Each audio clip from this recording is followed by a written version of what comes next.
Hello students, welcome to my YouTube channel. MP board class 12 students के साथ मैं आज शेयर करने वाली हूँ केमिस्ट्री के चैप्टर 2 सॉल्यूशन से लेकर चैप्टर 9 कोऑर्डिनेशन कंपाउंड्स तक के सारे चैप्टर्स के मोस्ट इंपॉर्टेंट क्वेश्चंस जो बोर्ड एग्जाम 2023 में आने वाले हैं।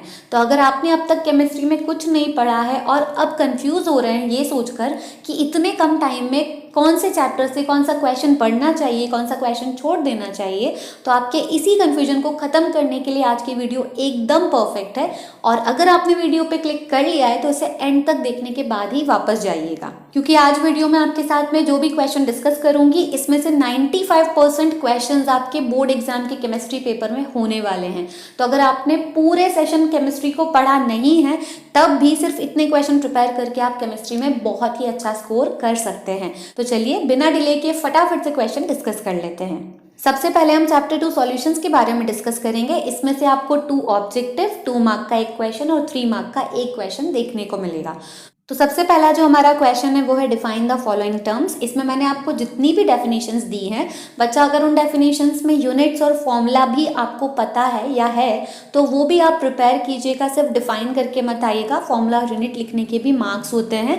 वैसे तो ये सारी डेफिनेशन बहुत इंपॉर्टेंट है, लेकिन आप में से कई स्टूडेंट ऐसे होंगे जिन्होंने बहुत ही एंड टाइम पे ये वीडियो देखी होगी या आप देख रहे होंगे और आप ये सारे क्वेश्चन प्रिपेयर नहीं कर पाएंगे। तो उस केस में आपसे सब कुछ ना हो तो ये इंपॉर्टेंट मार्क्ड वाले क्वेश्चन जरूर प्रिपेयर कर लीजिएगा।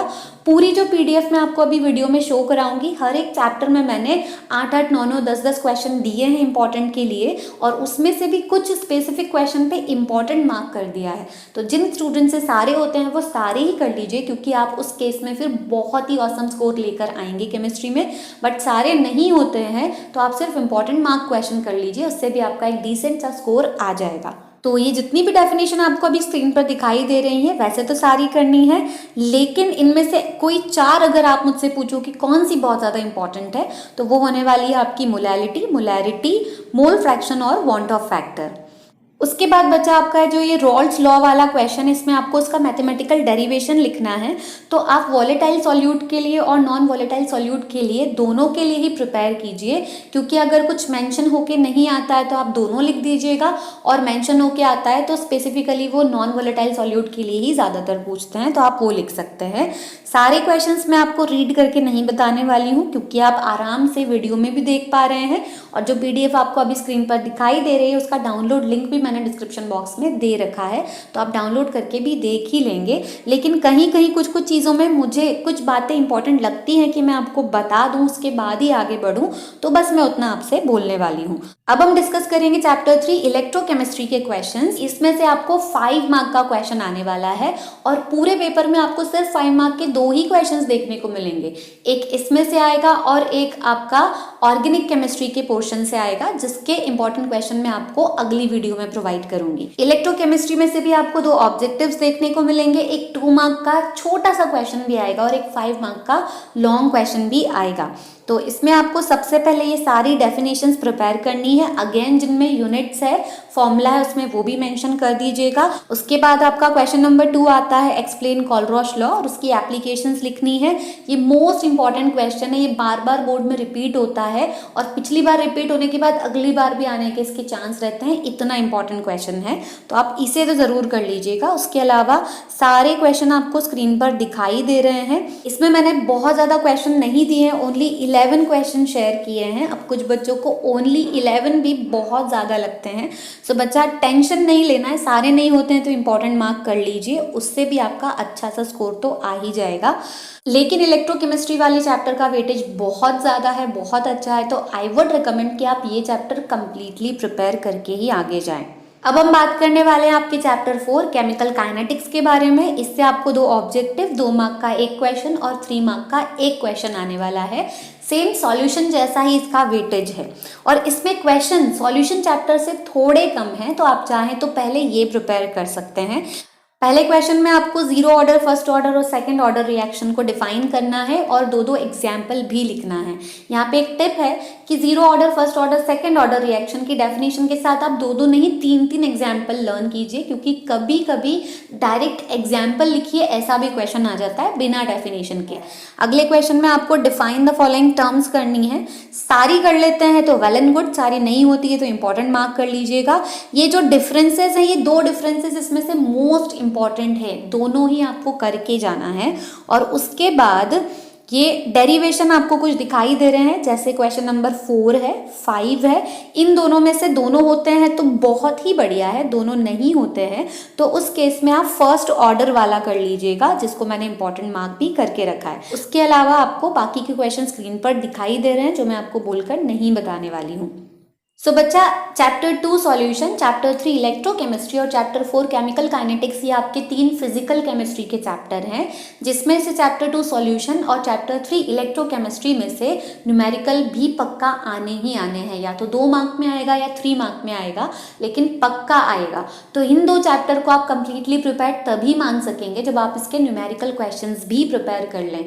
अगर आप ऐसे स्टूडेंट हैं जिन्हें न्यूमेरिकल करने में प्रॉब्लम होती है और आप चाहते हैं कि मैं आपको ईजी वे में न्यूमेरिकल करना सिखा दूं, तो मुझे कमेंट बॉक्स में लिखकर बताइएगा, हो सकेगा तो मैं न्यूमेरिकल वाली वीडियो भी अपलोड करने की कोशिश करूंगी।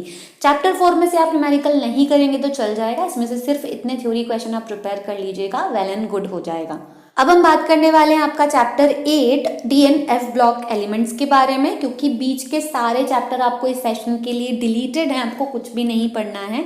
DNF ब्लॉक एलिमेंट में से आपको चार ऑब्जेक्टिव देखने को मिलेंगे और 3 मार्क का एक क्वेश्चन देखने को मिलेगा। तो 3 मार्क का जो क्वेश्चन है उसके लिए आपको ढेर सारे क्वेश्चन प्रिपेयर करने पड़ेंगे, जो कि मैं अभी आपको स्क्रीन पर दिखा रही हूँ। अगेन मैं वही बात बोल रही हूँ कि सारे नहीं होते हैं, तो फिर ये इंपॉर्टेंट मार्क्ड वाले क्वेश्चन आप कर लीजिएगा।